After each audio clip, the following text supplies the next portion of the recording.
What's up guys, and welcome back to the channel. In today's video I have made my way down to Champion Car Company where I'm going to take a look at a rather cool car. Here we have a supercharged Nissan 370Z. As you guys know, I've owned a few of the 370Zs. I had a Nismo and I had a Sport before that, but this one has the Stillen Supercharger on a custom tune. This thing is super clean looking. What do you guys think of the blue wheels? So the question of today is, would you trade in a Nissan GT-R for a force inducted Z? That's kind of what we're going to find out today, just getting our bearings with a force inducted Z like this. This one has an automatic transmission, so it'll be very interesting to compare it against the GT-R. Obviously this is a dual clutch 6-speed. This is an automatic 8-speed or 7-speed, I believe. It's been a while since I've been with the 370s, but this car is for sale at Champion Car Company. I'll have the link to their website down in the description below. Definitely check them out. They have a pretty insane selection of used cars. They really do take the time and effort to make sure used cars are in really good tip-top shape. This thing, if you guys remember, the owner Jason and I took a drive down to Soho Motorsports with this car just to get it fully checked out. So all the little quirks and issues that were with the car, they completely redid. Being a heavily modified car, obviously there are some things that can go wrong given the stock configuration. So this thing is definitely ready to go. So before anything, we're gonna take a quick look. First and foremost though, these wheels are so sick. Very nice concave to them. But now let's check out the powerhouse of this car. Just popping open the hood. So we got the Stillen Supercharger. This is an air to water cooling system, so the intercooler is built into the intake manifold. If you do opt for an air to air kit, which will have a full front mount intercooler, that literally can add about 100 horsepower just due to the colder intake temps and a better tune. But this car is around 400 wheel horsepower. I think this one is tuned right now around like 370 just to be a little bit more conservative. But whoever buys this, there is so much more potential with this car, and you can definitely dial it up. Alright, hopping into the 370, I have not driven one since I sold mine. So it's been about a year and a half, so foot on the brake, roar it to life. Now it is about 100 degrees out, so that is a downfall with filming in the summer. We'll keep the AC going for just a little bit, hopefully the audio isn't too bad. We'll put it into just drive. We're gonna just drive the car in basic, automatic, normal, just to get our bearings, let everything warm up to temperature, of course. But being back in a 370Z, especially a white one, these things are so cool. I love the hunkered down feeling that you get. You get a large hood in front of you. But yeah, we're gonna find out what a supercharged 370Z is like to drive. If you guys remember, a few years ago I drove a twin turbo 370Z, which absolutely blew my mind. That made me want to buy a 370. So this car will be pretty interesting. So putting a few miles on the car now, just driving it in automatic to get my bearings with the car. It's a pretty normal car when you're just driving it normal. Being an automatic, it's pretty smooth in the shifting. Being a supercharger, which hopefully we'll find out in just a little bit how linear the power band is, but being a naturally aspirated engine from the beginning, this car is a very smooth driving engine. Compared to when you have a turbo kit on it, there's going to be more turbo lag. You're really going to change the characteristics of how the car drives. So being supercharged, it's going to be pretty interesting how the power is delivered. But as far as just your normal 370Z, which this can obviously be used as, it can still be just the normal Z. I don't think the normal daily driving characteristics have been altered at all to have a supercharger under the hood. So with all that said, we're going to pop it over into manual mode. It downshifted into 5th. 4th gear, that sounded good. Just a little quarter throttle 4th gear pull. It's got a really good sound to it. I don't know if the audio is going to pick it up, but that definitely has a nice sound. Those downshifts are so lightning quick.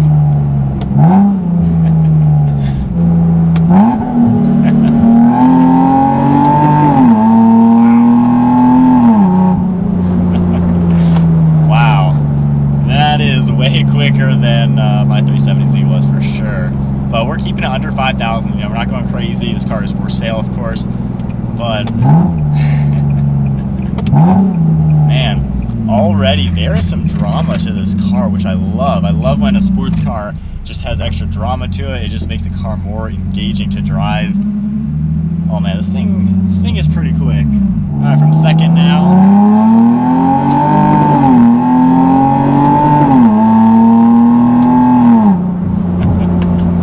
There's even a little bit of kick in each shift, but man, this car has some power to it. So they're cruising on some more back roads just to feel how higher speed acceleration is. We'll just drop it into maybe 4th gear just to get a little bit of the top end.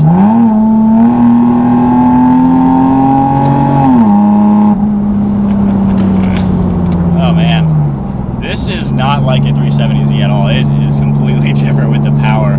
Now I would not say that it is as fast as a GT-R. This car, you know, mid 3s to 400 at the wheels. My car, of course, is around 600. I think a stock GT-R is still quicker than this, but given this car is like mid $20,000 range, I mean, that's a huge difference, and this car is already tuned up. It's got the supercharger. You can add a few more things to it to make this car like 500 or 600 wheel horsepower, but given the price difference,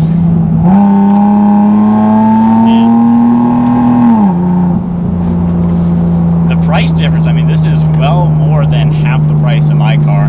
If you took a similar year, this car is, I believe, a 2011 or 2009, I believe. If you took a first year GT-R with similar mileage, we're at around 62,000 on this car. You know, that GT-R is going to cost you around $45,000. So this one is still a good 50% off comparing it to the GT-R. Handling wise, it handles like a Z. I mean, it's nimble, the steering is really tight and precise, which is a nice touch. The view out is really aggressive like a 370Z is going to be. The brakes, even for being just the base brakes, they do a really good job. But the transmission, really quick downshifting. You get that blip in the throttle, which is awesome.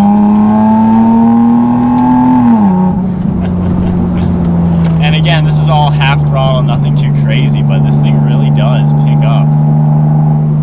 Man, it definitely makes me miss owning a Z car for myself. You just get so much with these cars, and the fact that you can do force induction.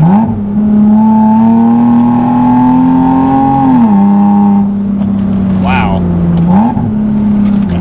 Alright, we're gonna put it back into drive, just let it do some shifting. It's got a nice punch to it. That is really cool.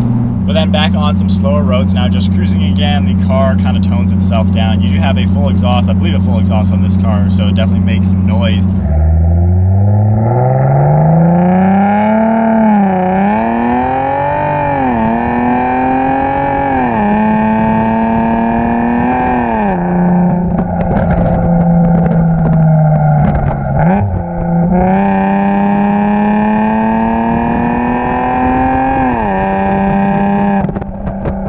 Once again, just the normal daily driving. I like how it is still there in the car. When I drove the twin turbo one, it was tricky to drive. It had a manual transmission, of course, with like a triple disc clutch or something crazy. So that car was a lot to get used to.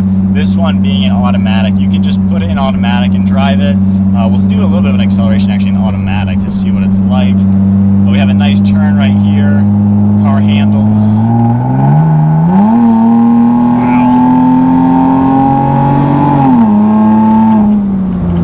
So letting automatic do its thing, this thing picks up. And even just a smaller acceleration like that, it was aggressive enough in holding the gear, but it didn't hold it till red line. It wasn't anything crazy like that. So I like how in drive, it lets you use the power and actually lets you have a lot of fun if you don't feel like shifting. But then of course, manual is the way to drive. I love how it downshifted twice.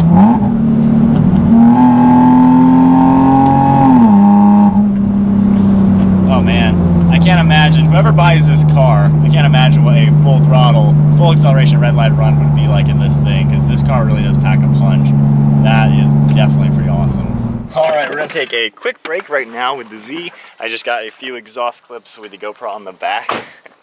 Oh man, it is always a fun day when you're back in a Z. They are really something special. They definitely are fun. But then just to take a look at the car now with some nice shade rather than that hot 100-degree sun.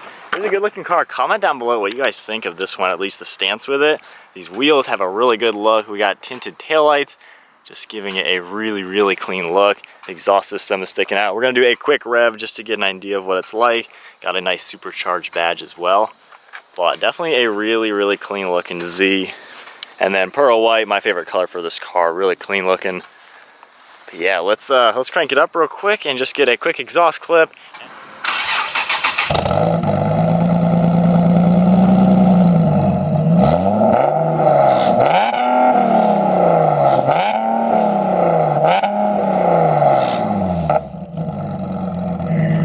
Alright, this car has some sound to it. Definitely sounds good. I don't know the full exhaust system or anything, but yeah, it's got some noise. So then back inside the car, we can just get a look, the whole gauges and everything, how it's all laid out. really clean looking. The overall interior is in really good shape. Alright, so back up on the road now, just driving the car again. Comment down below, would you guys trade in a GT-R for a force-inducted Z? And would you go supercharged or twin turbocharged or even single turbocharged? That is a tricky one just because I think the supercharger is the easiest one to install. I don't think you have to take the engine out. It's pretty much bolted onto the front of the car, or the front of the engine I should say. But really easy to do. It's not that expensive. I think it's like a $5,000 to $7,000 kit. Twin turboing it, you gotta take the engine out, so there's a lot of labor involved. You're looking at like a $20,000 bill. But, you know, talking about this car being supercharged, the power is very linear. You don't really get any lag in it.